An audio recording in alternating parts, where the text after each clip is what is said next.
quarters.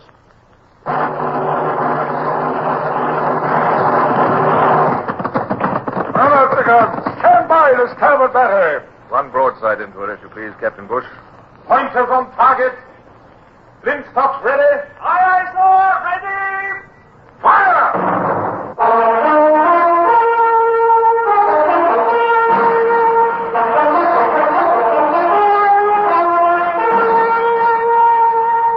Presenting Michael Redgrave as C.S. Forrester's indomitable man of the sea, Horatio Hornblower.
Nothing more galling than the sense of inactivity, unless it's the sense of some task left unresolved.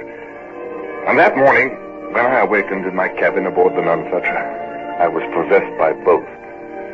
So much so that no sooner had Captain Bush presented himself, Baltic charts in hand, than I vented my ill temper on him.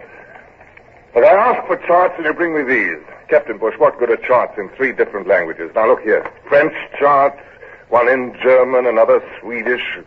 How can we possibly decide where or how to strike against Bonaparte when even the charts don't agree with one another? They're the best we've got aboard the Nonsucher. Look, even their soundings. Look, this one's in Swedish feet, and the French use their new metric system, and right for those confounded Germans, oh, Lord knows what they use. I know, it's very annoying. Of course, we could have your clerk Sorger translate them for us. Sorger? How is he now? He's lost a deal of blood. He'll never use that right hand of his again, not after you were forced to slash his wrist with your sword, sir. But we can make use of him until we hang him. Hang him, yes. Yes, I'm afraid we'll have to. Humorless idiot. Attempting to assassinate Tsar Alexander himself. He came within a hair's breadth of succeeding. Yes. A cocked pistol in his hand, hiding behind a pillar in the Tsar's palace. Well, what could I do but slash his wrist? I should never have let him accompany us to the palace. The man's a Finn. It was Russia that despoiled his country. I should have realized he was dangerous. It's over and done with, sir. Thanks to you, the Russians are now ready to defy Bonaparte. Defy him? Possibly. They've taken up no arms against him yet, as you will notice. And meanwhile, we are idle. Now, surely there's some place in the Baltic we can strike a blow against Bonaparte. For example, there. Oh, the Fishes Haft, sir? Now, why not? As you see, it's a long, narrow lagoon between Elbing and Königsberg in East Prussia. Now, Boney has a tremendous force in East Prussia, and how else can he supply them except by water? The Fisher's Haft runs from the Polish River straight eastward, 50 miles long and a dozen miles wide. Communications and supply, Bush. It'll be a shrewd blow. Yes, sir, but... Well, sir... Come on, out with it, Bush. Well, beg your pardon, sir. It's impossible. Impossible? The Haft is separated from the Baltic Sea by that long sand spit. There's but one entrance from the Baltic. No need to tell me what I already know. One entrance, yes, and that one directly under the guns of the French. Well, I suppose you consider it impossible for this squadron to attack French shipping in the Haft. I hesitate to say, sir, but... Then don't, if you'll oblige me. Set course for the Fisher's Haft, Captain Bush. It's much too good a target to be impossible. Yes, sir. Come, Bush. There's more ways than one to skin a cat. And we will have Sorger translate these charts for us. That was a good suggestion of yours.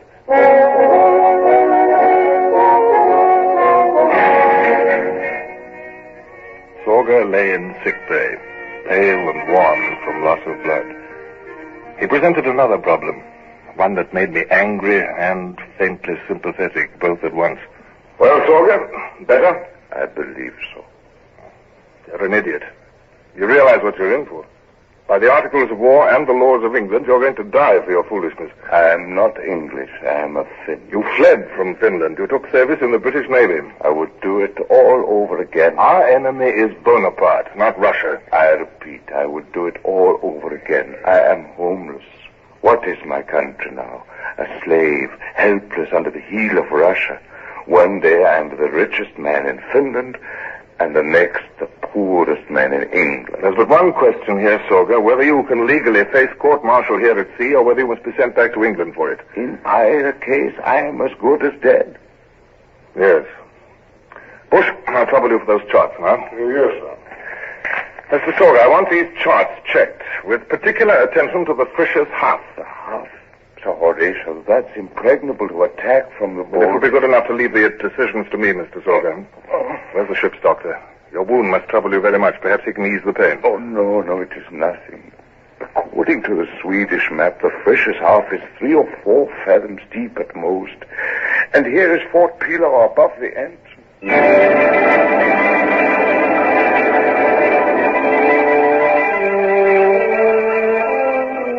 The more we studied the problem, the more impossible it seemed.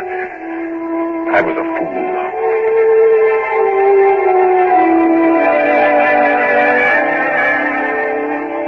And yet, so stubborn a fool that several nights later I found myself tossing up and down in the starn of a cutter. With Lieutenant Vickery of our sloop, Lotus, I was being rowed in to inspect the single entrance to the Fisher's Half, under the guns of Fort Pillau. Straight there, easy. Warm night, sir. A dark night, Mr. Vickery. Thank God. You think the French know whereabouts, sir? No. We came up after dark and hove to. The entrance will be blocked with floating logs, chained together, Mr. Vickery. Keep a sharp eye out for them. Aye, sir. For gunboats also. They'll be patrolling the blockade. White water, sir. White water. The blockade, sir. West oars will drift onto it. West oars. There it is, sir. Down first, if you please, Mr. Vickery. Aye, sir. Helmsman, bring her about. Out it is, sir. Good. Now, it will hold my cape, Mr. Vickery. Sir, you're not going Walker's lodge, sir. Why not? The waves are washing off over him. You'll get soaked to the skin, and Walker's slippery. If you're good, you may go under. Take my cape, Mr. Vickery. Aye, sir.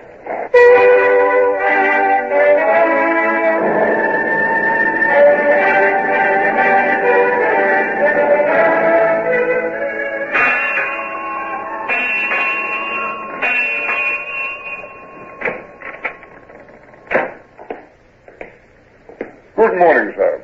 We've been standing off and on, out of sight of the Frenchies, since you came aboard last night, sir. It went poorly, sir. No worse than I expected, Bush. Could the Nonsuch ram through that blockade, sir? Logs the size of tree trunks and all connected by heavy cable. Impossible, Bush. Horatio, you've thought of a way out, haven't you? I'll be obliged if you'll make signal to the squadron, Captain Bush. All commanding officers are to report to my cabin this afternoon at 6 bells. You've solved the problem, sir.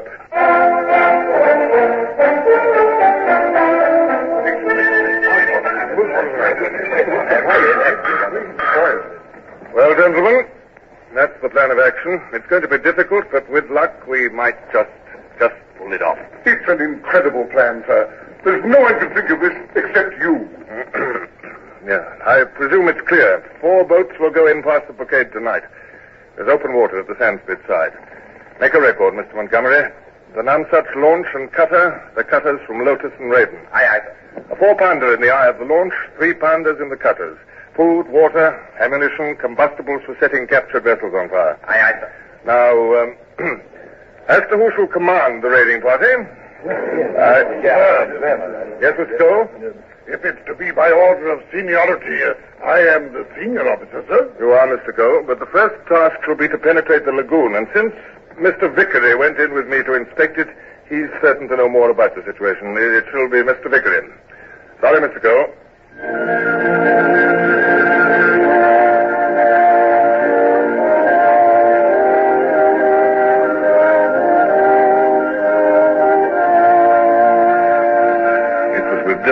that I looked at Cole during the rest of the conference.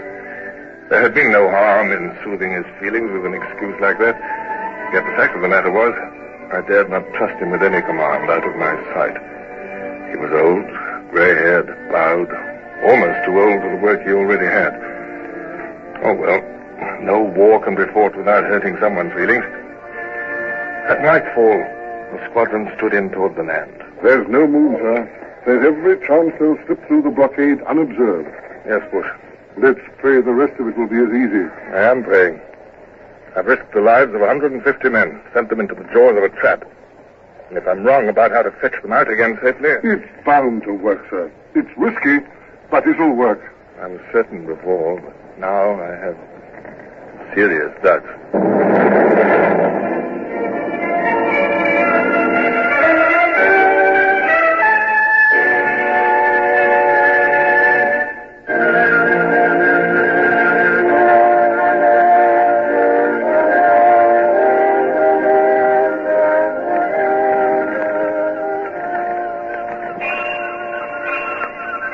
The mist has cleared, Horatio. Oh, are those our cutters? No. Gunboats putting out from the fort Pilos to stand a guard over the entrance. Must have given them a turn to open their eyes and see British ships standing off just beyond cannon range. They may already have known about us. They may have captured the raiding party, and all our plans are for naught. Ahoy! Look out! Any sign? No sign, sir. Here's Lieutenant Mound come aboard, off his bomb kit, sir. Bush, I have eyes. Oh, I wish mine were as good as our lookout. Lieutenant Mound reporting, sir. Good morning, Mound. You were your bomb kits ready for your part in this venture? Yes, sir. You understand what must be done? My bomb ketch will proceed out of sight of the Frenches and go wide of that long sand spit that separates the Frisch's House from the sea proper. Then I'm to turn in on the seaward side of it. At a point 12 miles to westward, Mr. Mound. Yes, sir. And there will be there at precisely 2 a.m., 4 bells. The water is shallow, there may be surf. Look, Mr. Mound, I think I shall go with you. You, sir? Yes, I enjoyed my last outing on a bomb ketch, and I might find this extremely... Ahoy, the deck! He's spotted something. All in the masthead, what do you see? If you please, sir, there's a bit of smoke in sight now. It's well up in the bay. Smoke, by heaven, Bush. There's more smoke, sir. 2 ships on fire. Sir, I can see our cutters. Victory! He's got out of Fisher's Hut. Well, Captain Bush, so far so good, eh?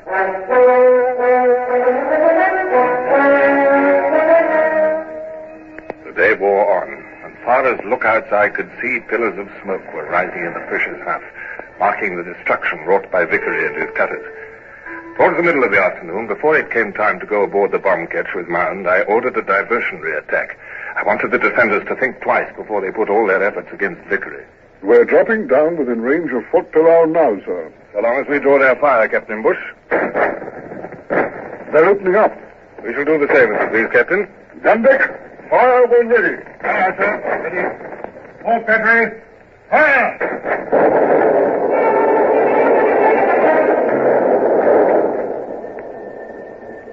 Mr. Mound? Yes, sir. Been waiting all day, eh? Yes, sir. So have I. We'll put off for the bomb ketch now, if you please. All hands present, Mr. Vickery? Yes, sir. 2 wounded, but not badly. We destroyed and burned a number of crafts, sir, coasters and barges. Good 1,000 tons of shipping altogether. What are those fires? Have you burned your own cutters? We had to abandon them on the far side of the spit of sand. Why? I hated to have them fall into enemy hands. What do you mean? We may not get away scot-free, sir. When we came up on the other side of the sand spit, we flushed a patrol, 3 men. We took care of 2 of them, but 1 got away. By now, he's probably spread the alarm. I see. I knew there must be some good reason why you burned the boats. That's it, sir. With an alarm already spread, the fire could warn them no faster. Mr. Mound? Yes, sir. It's imperative that the men be passed on board as quickly as possible. In a matter of minutes, the enemy will go down on us like hornets, possibly a full company. And have them watch the undertow. If they must get rid of cutlasses and anything else that might weigh them down, have them do so. All must be taken aboard. I'll not have 1 man lost.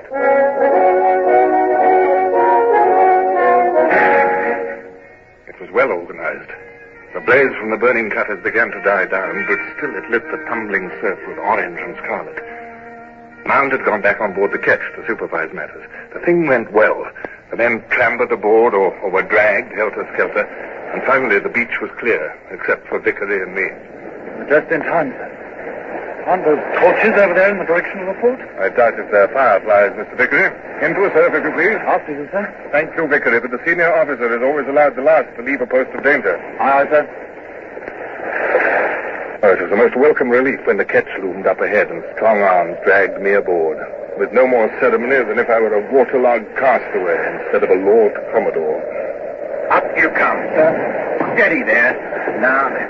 There you are, sir. Are you all right, sir? Oh, of course I'm all right. Oh, that's the Commodore for you. And why shouldn't he be? Him that bathes in salt water most every morning. Silence, sir. Sir, we're fast aground. What's that? In the sand, sir. We've taken aboard 150 men. The ketch must have gone down a full foot. Good Lord, Mount Burney's men will be on us in a matter of minutes. We'll be sitting down. If you please, Mr. Vickery. Mr. Mand, have you tried to catch us off with the anchor? 2 anchors, sir. They're out astern, and we've bent to the windlass till the cable sings, but we're still fast. Sir, if half the men would go over the side and hang on to ropes, it would lighten ship. Have one or more of them miss his grip and drown? No, Vickery, I said I wouldn't lose a man, and I won't. At least, not that way. They've spotted us. A full company, at least. It came to me then. One possible way to shake ourselves loose from the deadly grip of the sand that held us prisoned. Yet I hesitated for a moment, hoping that Mount himself would see the solution, not have it come from me. And even while I hesitated, he'd found it. Sir, we can rock the boat. 150 men. We can have them run from port to starboard and back again. Exactly, Mount, by all means. All hands to starboard! All hands! All hands to starboard!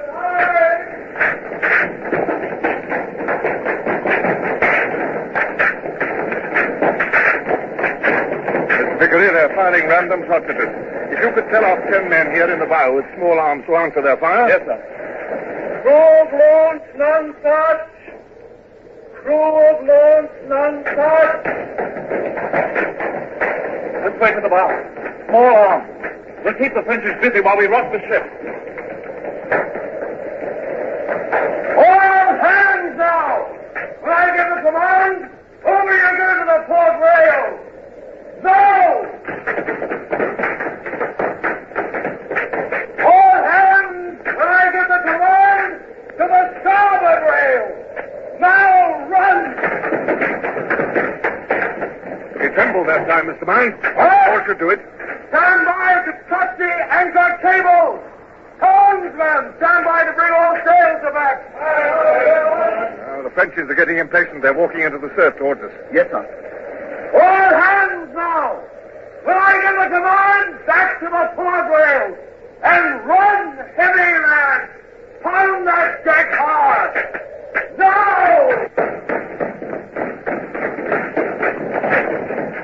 Sir, the ocean is ready! We're free! Bring her around! Marching out! Mr. Vickery, you can cease firing. We're off the sand. We are free.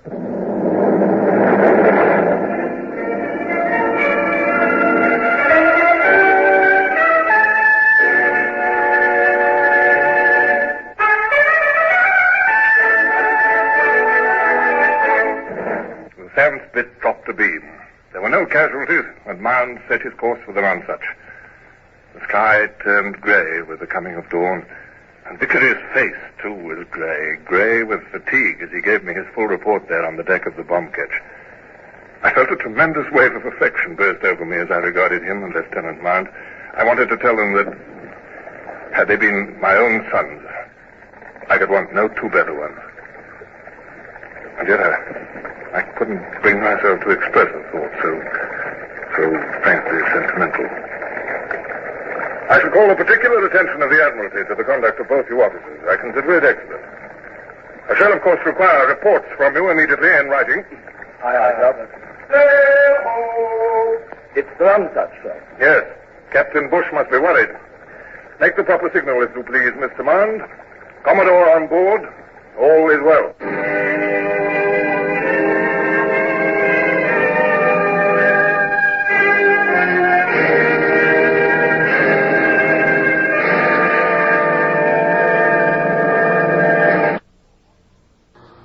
Horatio Hornblower, starring Michael Redgrave, is based on the novels by C.S. Forrester.